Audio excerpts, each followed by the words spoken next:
Hi, Dr. Joyce Alberts, clinical psychologist based in North Canterbury, South Island, New Zealand. It's a continuation of a series of videos that I'm posting. It's part of an experiment that I'm going to run for a couple of months to see whether people are interested in watching these videos, joining with me, taking part in conversations and connecting around information that I find interesting, topics that I might want to learn more about, and hopefully share with others as well. So in my previous video, I mentioned about my interest in a trial that's been conducted in the United States at the moment, and that's a trial around a young girl, Maya, who was admitted into the Johns Hopkins All Children's Hospital. I'm going to carry on talking about my own personal journey, which I was reminded of through watching this trial.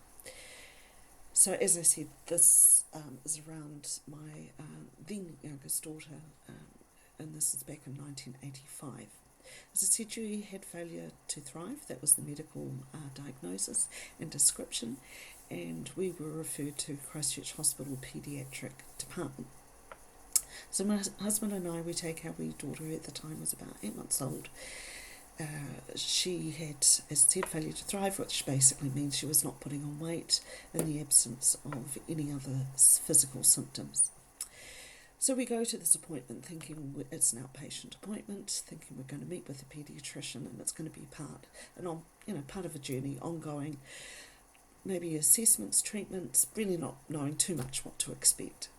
I mentioned this to my husband the other day, and I said to him that I was a bit triggered by watching this trial, and it had brought up these memories and lots of emotions around all of this.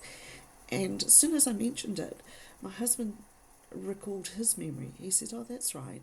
He said the paediatrician stood there as I was undressing our daughter. Obviously he needs to examine her, so I'm taking off her clothing and nappy, etc., so that he can do his physical examination. And my husband recalled that the paediatrician, as he stood there watching while I'm undressing our daughter, made the comment that he spent half his life waiting for mothers to undress their babies so he could examine them. I remember at the time, and my husband recalled too, how dismissive his comment was, how I started to feel increasingly a bit anxious because I was a young mum. And when I say young mum, I do mean a young mum. I was, at the time, 19 years old. This was our second child. We had got married early, and here I am with, he was a professor, he was the head of paediatrics, so he was a very senior gentleman even at that time, someone I looked up to, respected, a position of authority, and he's making a comment around how long it was taking for me to undress my daughter. My next sort of recollection of that appointment, obviously he does his physical examination, but we're talking 1985, so it's quite some years ago. But the next thing that stood out to me was just sort of asking that question around what was going to happen next. And he made the statement that he was going to admit her that day to the hospital. In fact, he said there was no way he was going to let us take our daughter home. He wanted her admitted to the hospital immediately. This came as a surprise, not just because we thought this was an outpatient appointment, but just the way he was so dismissive during the whole appointment process. He hadn't said anything to indicate that he was particularly worried about our child. He hadn't indicated what he thought might be going on for our child. He just finished the appointment with that statement that there was no way he was going to let us take her home, that he was admitting her to the hospital immediately. And yes, that's what happened. On reflection, in some ways, it shouldn't have been a surprise. Our daughter, she was not well. She was very underweight. However, as I mentioned in my previous video, she met all the milestones up to that point. She was able to sit independently. She had no physical symptoms. She just was not putting on weight. So we admitted. It goes through the admission process. This isn't straight, you go from one room and you're on the ward. We had to go, at the time they have an admissions office, you have to fill out all sorts of forms, sign consent forms, provide information, and then, so we do all of that, and then we go up to the ward. The next thing that really stood out for me, and this is quite difficult to talk about, and I understood even at the time why they were doing what they were doing. And in fact, it was a female doctor, explained to my husband and I what she was doing, why she was doing what she was doing, and really helped us feel more comfortable with that process. So the next thing, as I said, this female doctor comes into the room. We're now on the ward. We have to go into another examination room with our daughter, and my recollection was it was now early evening. It may have been 5-6 o'clock at night. So we'd basically been at the hospital all day, from the beginning of the appointment to now being in another examination room with a female doctor. The female doctor explained to us that she again wanted me to undress our child, and I needed to account for every mark or bruise on her body.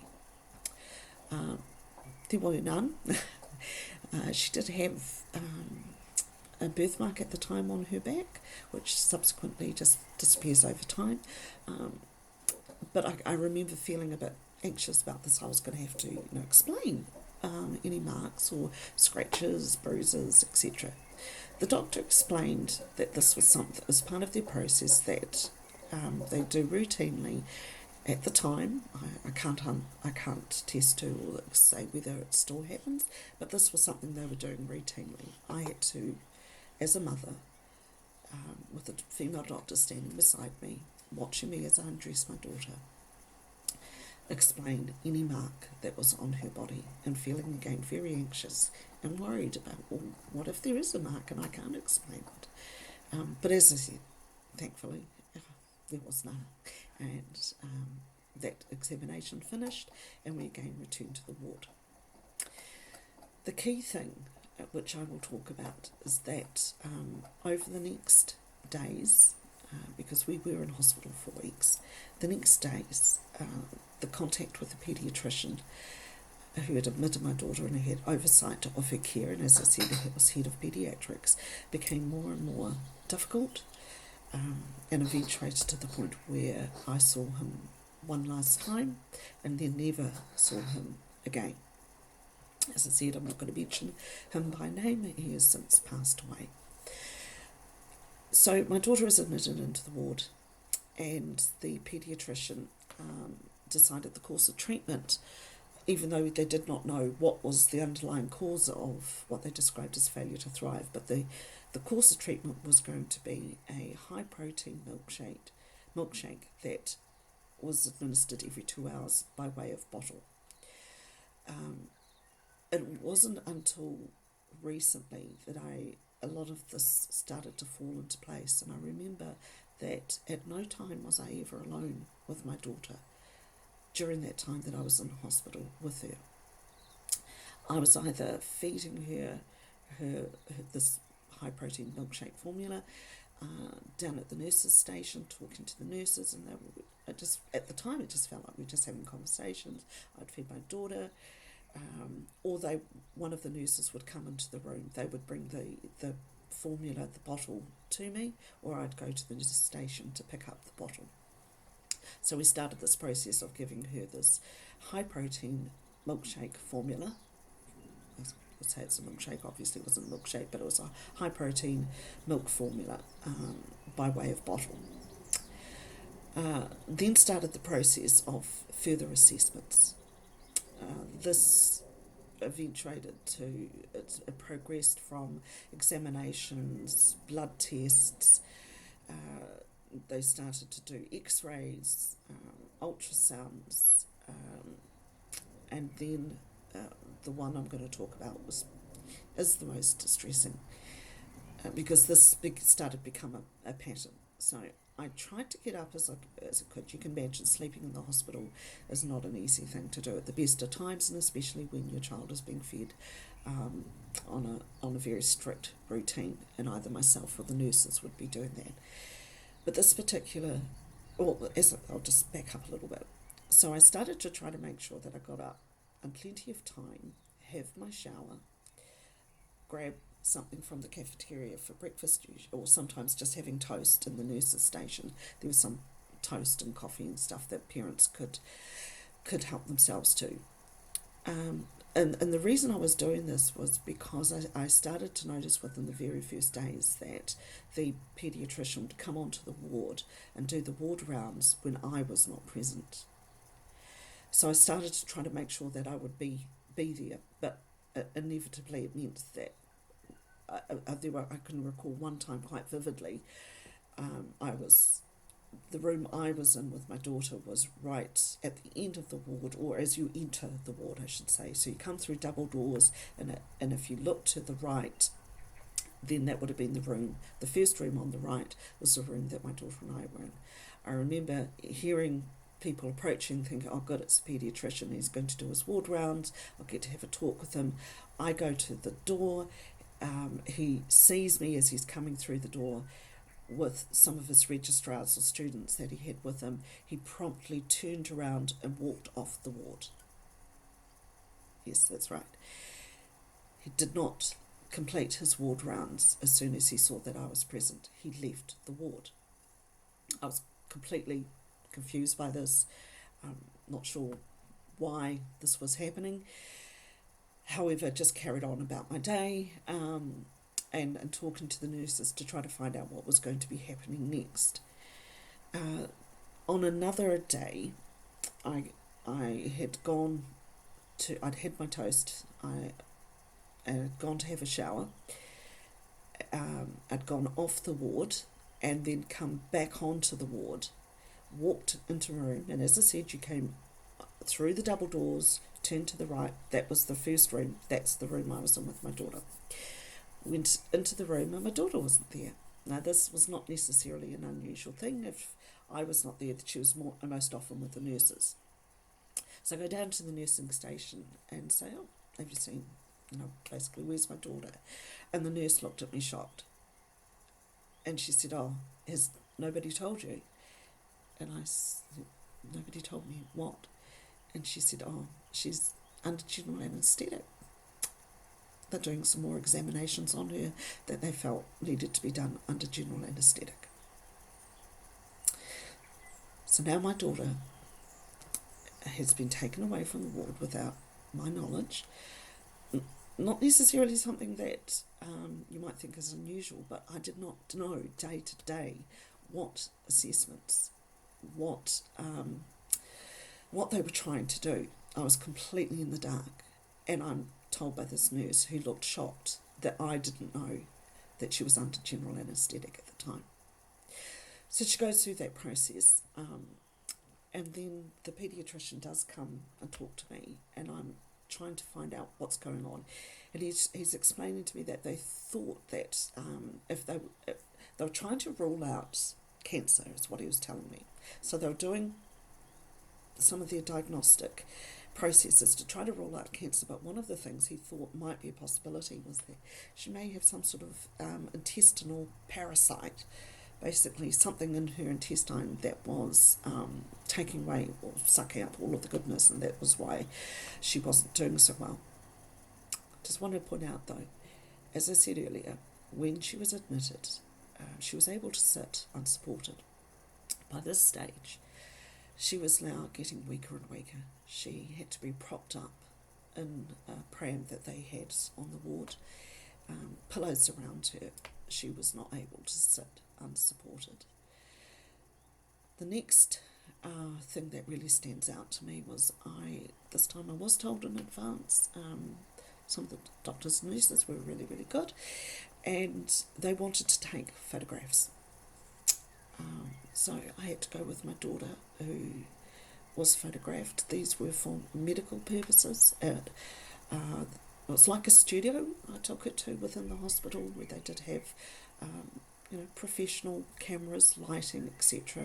There was it wasn't a bed, it was more almost like a black box. So that I was asked to put her on once I undressed her, so she was without any clothing, without any nappies, on this bed.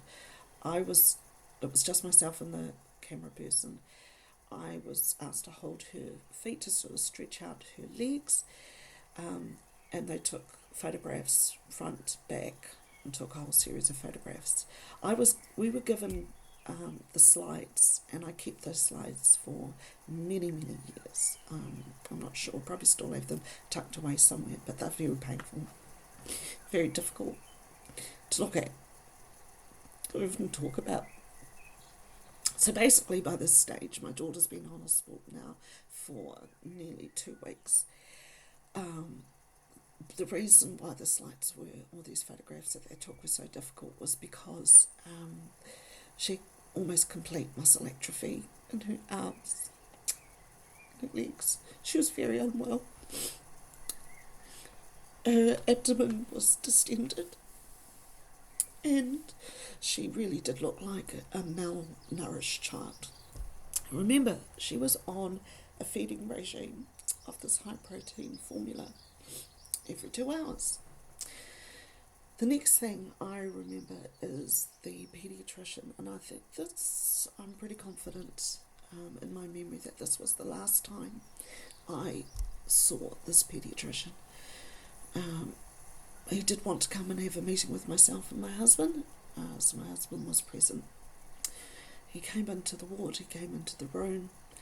His demeanour and his approach was, as we had experienced before, quite abrupt, quite dismissive.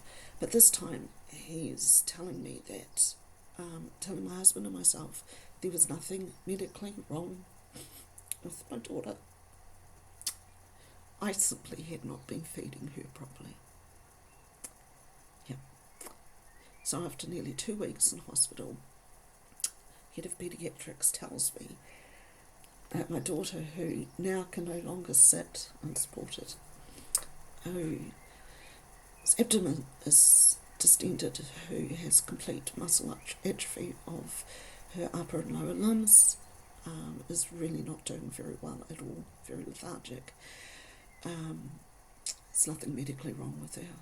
As a young mum, I'd simply not been feeding her properly. The next part of the conversation, this next part of his meeting with us, was to explain to us what would happen should she die, and that there would be an autopsy. He left after explaining that, and I remember saying to him, no, that's not going to happen. Obviously I was in tears. So now the paediatrician's prepping us for the very real possibility that our daughter may not survive, and that they would be doing an autopsy. And I'm saying, no, you won't, you're not going to touch her. And he's saying, yes, we will. It's what we do. That's just our process. Anyway, he left. Needless to say, my husband and I became both shocked, but also very upset. The next day, my GP, I'm not sure how, actually no, back up. That afternoon, one of the nurses, two of the nurses, it wasn't just one, it was two of the nurses came into the room, and I'm still crying. I'm still very worried. Two of the nurses come in and sit down, and they're reassuring me. They're telling me they've been watching me, obviously been talking with me for some time, and know that. They say to me, this is not your fault, Joyce. We know that it's nothing you've done. So that was really comforting and reassuring. But that obviously didn't resolve the matter, and we still didn't know what was wrong with our daughter. She was still very unwell, very weak. The next morning, and I'm not sure who told my GP, but our GP comes in. Same thing, reassures me. He's known us for some time at this stage, some years, and he's saying to you, this is not your fault, Joyce. It's not what you've done. They just haven't found whatever it is. So the next thing that happens A new paediatrician the next day. I'm pretty sure by this time it was a Thursday. It was a Thursday. It was just before show weekend here in New Zealand in Canterbury, or Canterbury Day. So the Friday is a public holiday, so this was a Thursday. And this new paediatrician comes on board, and I am going to say his name. He is a very, very well respected paediatrician, someone I hold in high esteem. And his name is Dr. Rodney Ford.